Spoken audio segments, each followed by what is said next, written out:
Hello, I'm Gary Boteo with San Antonio Parks and Recreation Department, and in this series of 4 programs, we're trying to get you familiar with the basics of guitar playing. And in the last 2 programs, we learned a little bit about how to position the left hand on the guitar, the correct placement of the fingers on the strings, and we also learned some chords. Last time we learned the basic major chords, C, D, E, F, G, A, and B7. So you should be familiar with those chords by now because we're going to put a couple of those chords to use today, and we're going to learn how to play a song. And we're also going to learn a little bit about music in general, and we're going to start off by talking about music because up till now we haven't done anything as far as playing music. We've just learned the chords and things like that. So we need to talk a little bit about what makes music music. And that may sound a little corny, but a lot of people don't give it much thought. So let's start by talking about what makes music music, the elements of music, the basic elements of music. And of course, when we think of music, the first thing we think of is some kind of tune that we can hum in our head. La la la la la, anything, right? Any basic tune that we can hum. And that's the first important element of music, which is melody. Melody. And melody, we can just define it as sounds that are pleasing to the ear. Notes, tones that are put together that sound right to the ear. And that's basically what melody is. But there is also another important element of music. And that element is beat. Beat. Now, you probably all heard that word, and at one time or another, I'm sure you've said, oh, that song's got a good beat. But let me ask our panel of experts here, what does beat mean to you? Now, you guys should know this. What does it mean to you? Beat? Beat. Just how many, the way the music is composed, the way it's put together. Well, you're on the right track. How about you? Does it mean anything to you? The time intervals. Well, it's even more basic than that. To save a little time here, it's just rhythm, right? It's rhythm. Now, what's rhythm? Well, as far as we're concerned in music, rhythm is just a regular pattern of sounds that are repeated over and over again. Like, let's say, clapping your hands together like this, or snapping your fingers together like this, or tapping your foot on the ground. That's rhythm.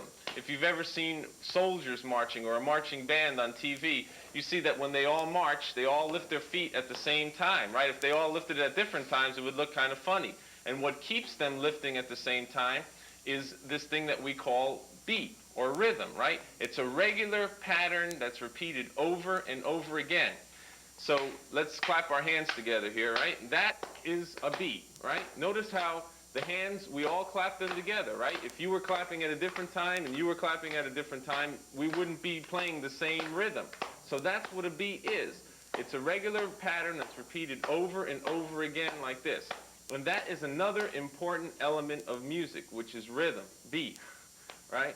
And so we have melody and we have beat. And those are the two things that make music what it is. And in that, music is different from other art forms in that it takes place in a specific period of time, right? 30 seconds long, it should be 30 seconds long. If it's 40 seconds long, it should be 40. It shouldn't be 41, 42, or whatever, right? It's got to be that exact amount of time. And that's what keeps our time interval going, is that beat. And the beat should never get faster. It should never get slower, okay? So beat is rhythm. It's rhythm, and it's one of the most basic elements of music. And we're going to be using this thing that we call beat to learn our song today, so it's very important that you understand it. And so let's get on with a little bit more now in detail about the other elements of music. We have beat, and we can further divide this beat up, just like we can divide anything in life up, right? We can divide you up if we wanted to, right? Wouldn't be legal, but we could do it. We have beat here, right? We have beat, and we could divide this beat up. Let's say that we're clapping our hands like this, right? And our beat is going along like that. And we can divide this beat up into, let's say, 3 counts over and over again, right? 1, 2, 3. 1, 2, 3. Over and over again. You see, it's still the same beat. We haven't changed our beat, but what we have is we have, what we have done is we have just divided the beat up into 3 counts over and over again, okay? And well, we can divide the beat up into as many counts as we want to. We could divide it up, let's say, into 4 counts. We can go 1, 2, 3, 4. 1, 2, 3, 4. Over and over and over again. 1, 2, 3, 4. When we divide the beat up that way, it changes the pulse further, right? Now, in doing this, we have what is called a measure, okay? A measure. And a measure is nothing more than the grouping of beats. It's the grouping the beats together in these equal parts, right? Like if we're going to count 4 counts over and over again, 1, 2, 3, 4, 1, 2, 3, 4, the beat would be grouped up into 4s, right? If we count 3 counts, 1, 2, 3, 1, 2, 3, the beat's going to be grouped up into 3 counts, right? So that grouping of beats is called a measure, okay? A measure. And it's important you understand this terminology because we're going to be using it over and over again when we learn our songs. So a measure is nothing more than the grouping of the beats into these little parts which all together make our big beat, which keeps going along, right? Like that. Okay. Now, we have these other things that we call time signatures. Time signatures. Now, a measure is always going to be a measure, but our time signature tells us what the measure is going to look like, right? It tells you how many counts are going to be in the measure, among other things, right? So let's say we have this fraction here, 3/4 time. That's what we call it, 3/4 time. What that tells you that there are going to be 3 counts per measure, okay? 3 counts per measure. So every measure is going to have how many counts in it? 3. That's all that it tells you, right? And the top number of the fraction is the one that tells you how many counts per measure. Now the bottom number tells you something else that we're not going to get into at this time. That's only relevant if you're going to be reading music, so we're not going to be talking about that bottom number right there. So the top number is the important one for us to know. That tells you how many counts per measure. So these things that we call time signatures tell you what the measure is going to look like, right? Just like we have different people, different looks, right? Blonde hair, brown hair, and everything, we describe them that way. Well, these time signatures differentiate what the measure is going to look like, right? If it's 3/4 time, it's going to have 3 counts per measure. So what are we going to do?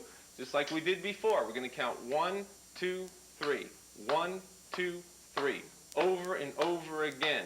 1, 2, 3. Our beat is just going to pull us along, and our pulse is going to have 3 counts in it. And that's exactly what 3/4 time means, okay? Count 3 counts over and over again, or another way to put it, there are going to be 3 counts per measure. So in every measure, there's going to be 3 counts. So one measure, each one of these dashes here stands for 1 count. So one measure of 3/4 time would have 3 dashes in it, would have 3 counts in it, okay? All right, and as we talked about before, we said that we can divide the beat up into as many counts as we want to. So another fraction that you'll see a lot in music is this 4/4 time. 4/4 time. Now, what does that tell you? Remembering that the top number tells you the counts per measure, what does it tell you? 4 counts. 4 counts per measure, right? 4 counts per measure. So how are we going to count this one?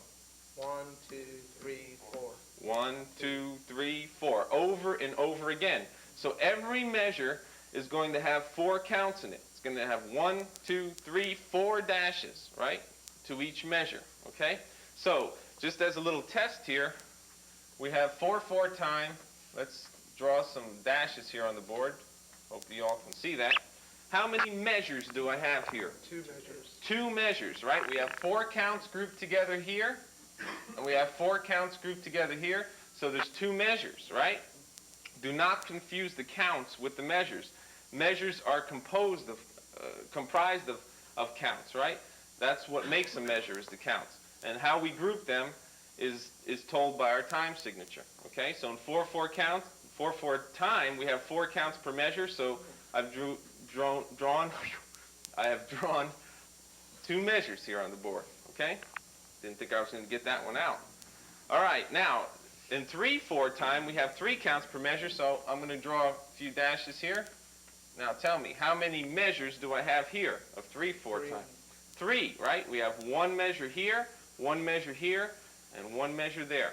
3 4 times, so that's 3 measures, okay?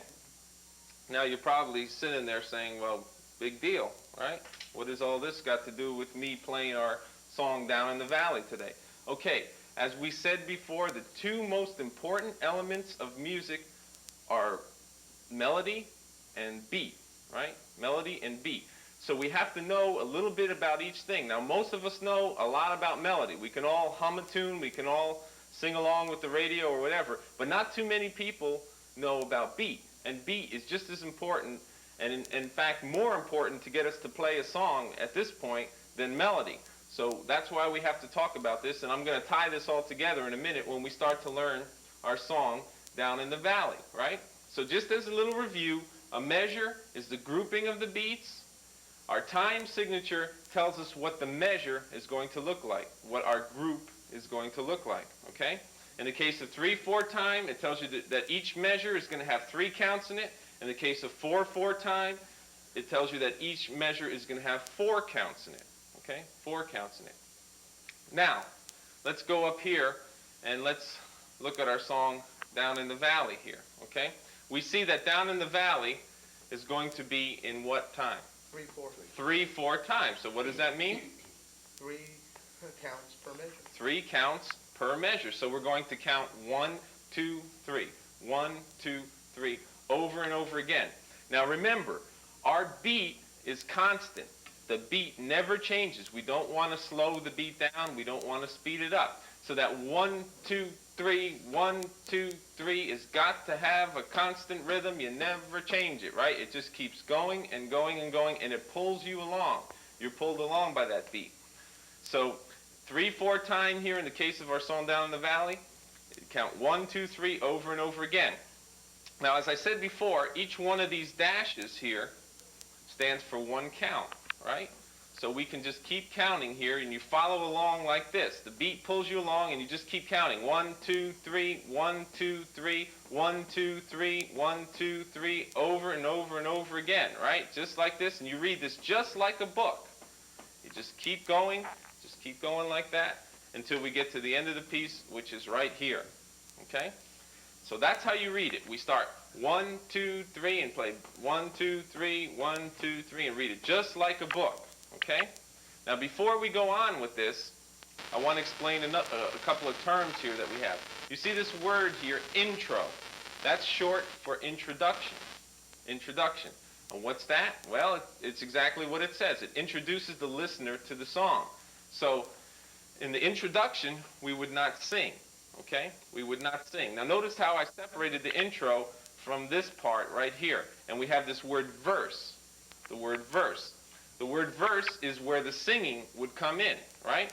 So for these 2 measures here, we would not sing. We would just be playing, and when we get to the verse here, we would start our singing if we were to sing this. Now in the beginning, I strongly suggest that you don't try singing and playing it, okay? I would just suggest that you try playing it, because what happens is the voice usually has a different rhythm than the pattern that you're going to be playing on the guitar, so you'll have a tendency to play what you're singing. You will play each word as you sing it. So I suggest that you just try to play it here in the beginning. You're going to have enough trouble with that, as you're going to find out. Now, our song Down in the Valley has 2 chords in it. It has just 2 chords in it. And if you remember from last time, we learned one of them. We learned the C major chord, the C major chord. And that was putting your fingers on strings 2, 4, and 5, and frets 1, 2, and 3, and using the 1st, 2nd, and 3rd fingers to do that, right? So let's play our C chord, and let's see how the folks at home do on this, right? Okay, now remember, just as a review about how to play the chords correctly, the fingers should be, fingers should be always up with the tips, okay? Always up with the very tips of the fingers and right before the particular frets that they're supposed to play at. Now, if you're having trouble playing these chords, take a good look at them. Take a good look at those chords, because you want to see if the fingers are up with the tips. If they're leaning even slightly, you're going to touch one of the strings, and no matter how much you press down, you're not going to get a good clear sound out of that string. So make sure that they're all up with the tips and right before the frets. Also, remember that our thumb should be in the middle. And looking at it from this angle, you should not see that thumb at all. It should be well behind in the middle of the neck. Okay, so those are the things that you have to remember, and to press down good and hard, or you're not going to get your sound.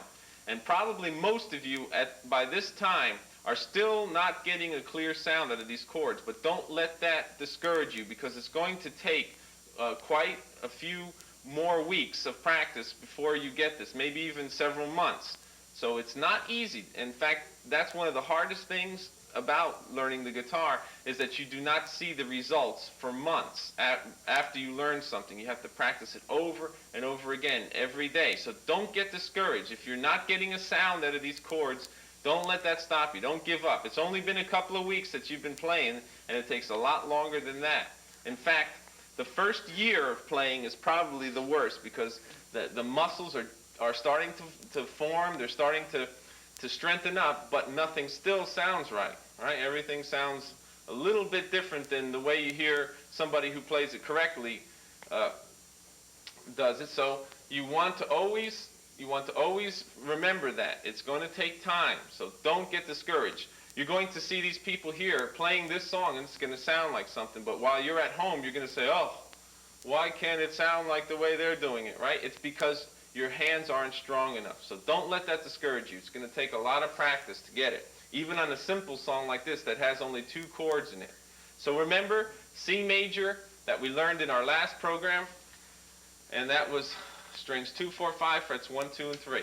Now we have a new chord that we haven't learned before. This is a new chord that we're going to use in this song, and that is G7. G7. Now G7 is played like this. It's played on string 1, on string 5, and string 6, and frets 1, 2, and 3. So let's see if we can do that one now. You put your first finger on what string? First string, right? Okay, at what fret? First fret. First fret. Now, the second finger goes where? Fifth string. Fifth string? Second fret. Second fret, right?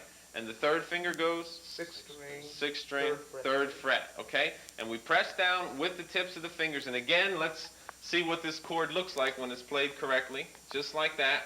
And we strum the strings, right?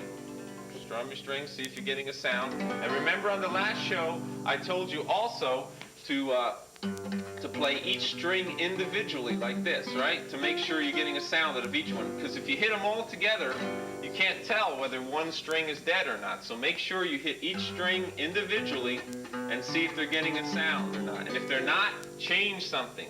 Look and see if they're up with the tips, or try pressing a little harder. Those are going to be the 2 most basic problems that you're going to have. Okay, so those are our 2 chords, C major and G7, and that's how we play them. C we learned last time, but G7 is a new chord, so make sure you jot that one down so you don't forget it.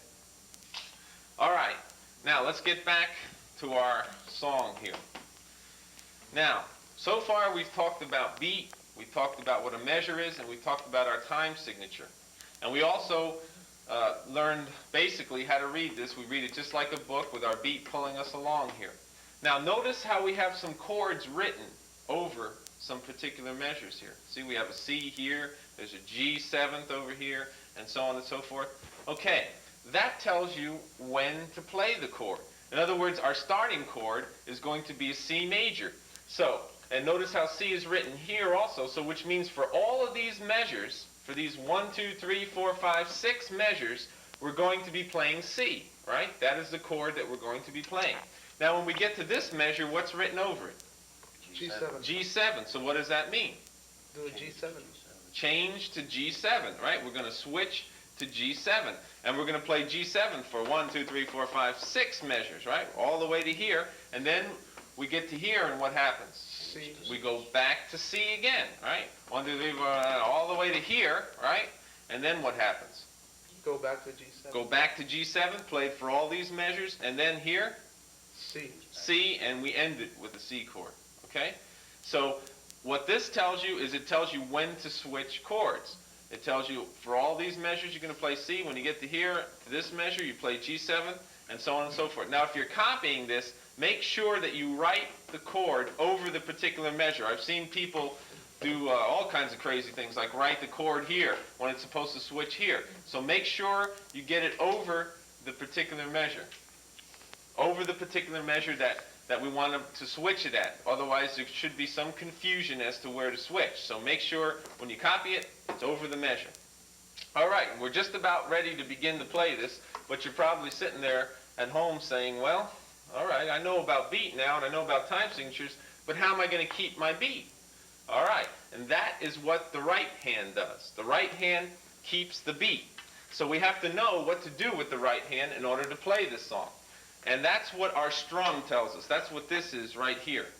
Now, if you see this little B here, and it has two arrows pointing downward afterwards, okay? This is going to tell us how to keep our beat. Now, the beat stands for bass. The B stands for bass. Sorry about that. The B stands for bass, okay? Now, what's a bass? Okay, let's play our C chord. It's easier to show you than it is to talk about it, about what a bass is. Okay, now, we've got our C chord. Now, the bass, as far as we're concerned, is going to be when we hit one string in the chord by itself. One individual string by itself, okay? So in the case of C, we're going to hit the 5th string bass, so that means we're going to hit the 5th string by itself. So everybody hit the 5th string, right? The 5th string by itself, okay. Then, we're going to strum the chord twice. We have two arrows, which means we're going to hit the rest of the strings twice, right? Right. So that's going to be our strum. So we're going to hit the bass, and then we're going to strum the chord twice. Bass, strum, strum. Bass, strum, strum. Bass, strum, strum. That's our 1, 2, 3. 1, 2, 3. Okay? 1, 2, 3. That's what's going to keep our time. Bass, strum, strum.